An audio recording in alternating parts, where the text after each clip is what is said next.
Magagalit sana ako sa ayun nabasa ko na tungkol doon sa tax pag nagsi-savings ka. Ay nako, binasa ko, inintindi ko. Yun pala ay para sa mga mayayaman. Yung mga malalaki ang pera sa bangko, like for example, like may mga milyon na sila, 100,000, sila daw palang nakakaramdam sa 20% tax na yon.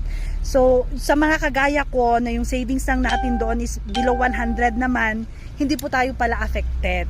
Yun po yung pagkakaintindi ko po. Hindi po tayo affected sa 20% tax kasi yung pera po natin sa bangko is 100 below. Yun pala ay yung mga malalaki ang pera sa bangko. Parang sila pala yung makakararanas ng ganun kasi malalaki yung pera nila. Huwag po tayong assuming po, ha?